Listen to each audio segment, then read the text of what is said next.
it's like 12 p.m. right now. Pretty much just got off a bunch of back-to-back meetings. I was doing some call reviews for Levi. He was doing some check-in calls, basically just coaching with some of the clients and stuff. So I was basically filming some Loom videos, recording myself, reviewing his calls for him, giving him some feedback and stuff. Hopped on with him to go over some data with the back-end ISA team and everything.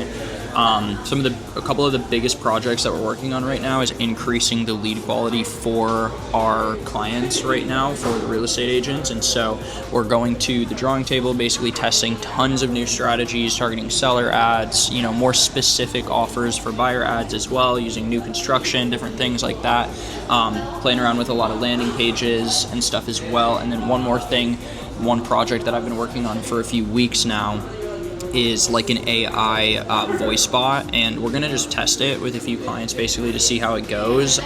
We're honestly not sure if it'll perform better or worse than our human ISA team. Our human ISAs are obviously great, but I put together this chat bot using a software, and so I figured I would go ahead and have a quick conversation with it so you can see some of the potential here. Hey Khalid, how's it going? You probably don't have my number saved. This is Kylie. I'm calling about that list of homes you were checking out. That was in Orlando, right? Yeah, I was looking at some properties in Orlando. Okay, sweet. I thought so. Orlando's got a ton of cool spots right now. I just wanted to see if we could help dial things in a bit and get you set up with a custom list, something more tailored to what you're actually looking for. Were you looking at any specific part of town, or just kind of scoping out the whole Orlando area right now? Well, I took a vacation there a little while ago.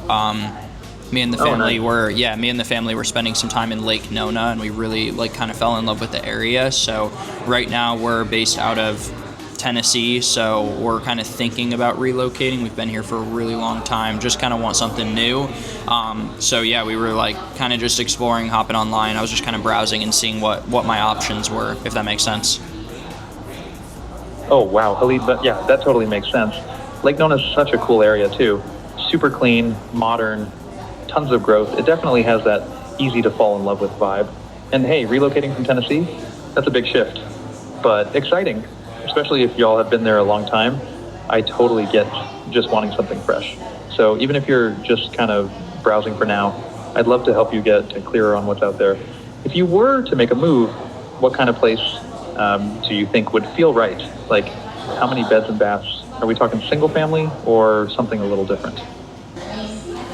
Yeah, so that's basically an AI bot that I prompted to have conversations. I can change the voice, I can change the tonality, I can do a lot of really, really cool things with it.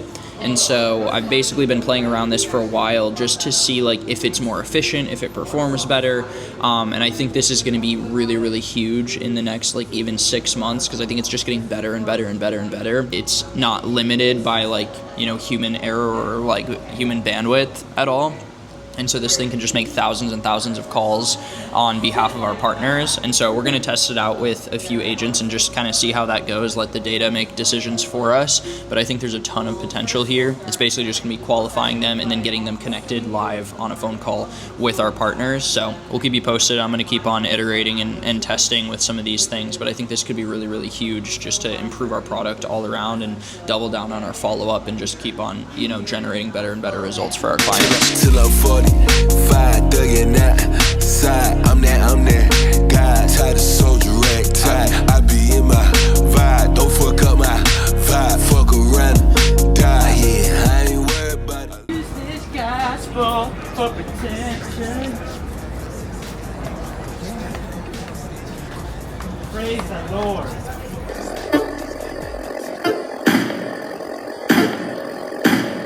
Let's go. 6.8x. Yeah, life gets fucking difficult sometimes, and that's what makes us men, is that we power through and we fucking deal. I got you, moonlight, you're my starlight. I need you all night. Come on, dance with me. I got you, moonlight, you're my starlight. I need you all night. Come on, dance with me. I got you, moonlight, you're my starlight. I need you all night. Come on, dance with me. I got you, moonlight, you're my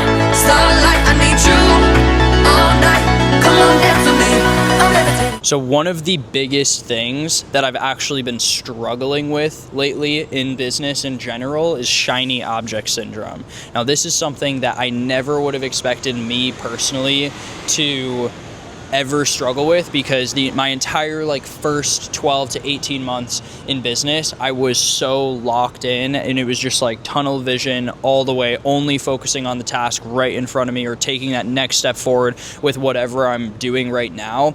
But now if things feel like a little bit different, where, and I've heard like, you know, much more experienced entrepreneurs talk about this later, where like the more business you do, the longer you spend in the space, the more people you meet and talk to, the more exposure you get to different, you know, businesses and things like that, the more like strongly you like feel about the problems that you're experiencing in your own.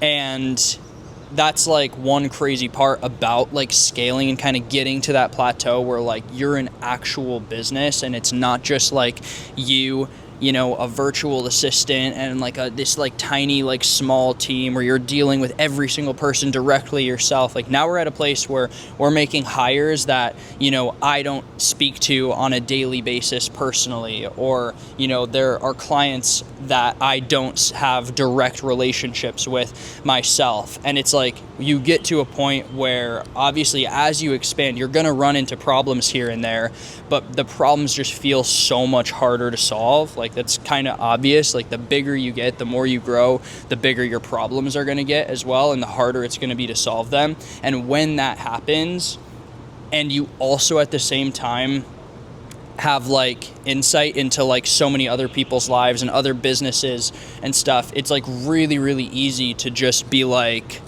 I'm having this problem because I'm in the wrong vehicle, or I'm having this problem because of XYZ, and be like, if only I was doing that, then this wouldn't be happening. If only, you know, I wish I was doing what they were doing, or I wish we operated this way, or I wish we didn't do this one thing. If it was just this one thing, then everything would be different. When in reality, I don't think that is the case. A lot of the time, it's simply just that when you grow, the bigger you get, the bigger the problems get as well that come along with it. And as an entrepreneur, as a business owner, it is, you know, it's literally your only job is to be a problem solver.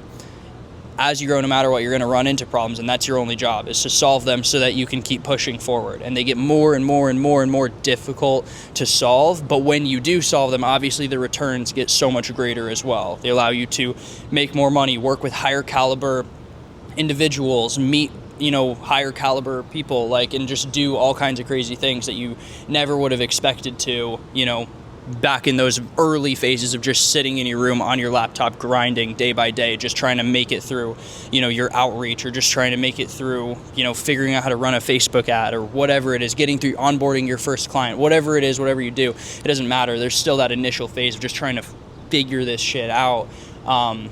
And it's just like, it's crazy how complex things get, and how easy it is to see other things and get distracted, you know, by different things that people are doing. And it's like, at the end of the day, it isn't always what it seems. Everybody has their own problems. Everybody faces like different struggles and stuff. And it's like, whatever vehicle you're in, whatever it is in front of you, like, you know, there are going to be issues, and it's just your job at the end of the day to solve it. So that's the biggest thing that I've taken away over the past couple of months. Now that I know I said it in my last video, like, I'm at a place where I'm not super involved in like the day to day, and it's like that kind of can create like chaos. That can make it seem like, that can make things like boil, or problems like, you know, get bigger and bigger and bigger without you like knowing exactly what's going on the other side. And it's like kind of hard to dissect that and just be like, this is like a mess. What do we do?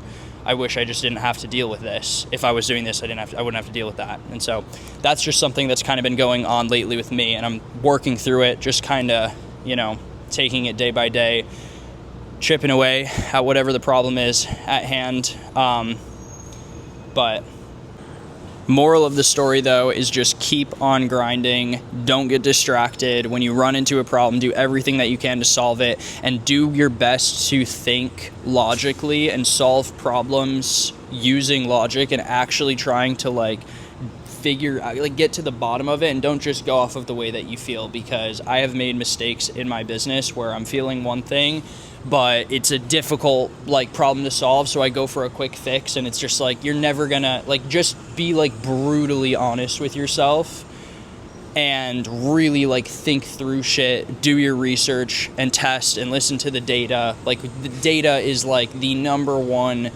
truth sayer that you can listen to when it comes to anything. Take whether it's other people's advice, like, you at the end of the day know the absolute most about your business or what you should do, because you're the person who's looking at your data every single day. I hope you have it, but you're the person who's actually looking at all the numbers, and so you're going to be the person, as long as you're thinking with your head, you know, you're going to be the person who can make the smartest decision with whatever, you know, whatever's at hand. So keep it up.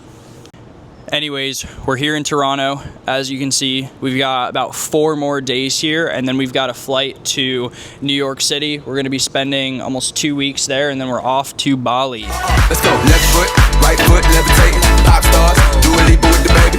Left foot,